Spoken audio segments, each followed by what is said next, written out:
दोस्तों प्रणाम, राधे राधे। कैसे हैं? आशा करता हूँ आप लोग अच्छे होंगे। दोस्तों एक फरमाइश बहन की आई है, अनीता संगीत सफ़र बहन का नाम है, उनका चैनल है। आप लोग उनके चैनल को भी सपोर्ट करना।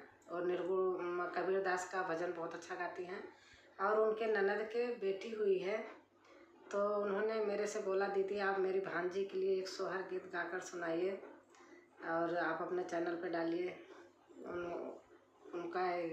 उन्होंने उनकी फरमाइश है, तो हम इस सोहर गीत को सुनाने जा रहे हैं। दोस्तों अच्छा लगेगा तो लाइक शेयर सब्सक्राइब करना, कमेंट में लिख के बताना कैसे लगा। धन्यवाद। उनकी भांजी के लिए अच्छा कमेंट करना। बहेरे से आवाए ससुरुता बहू से राजा कारई, बहू से राजा कारई हो। बहे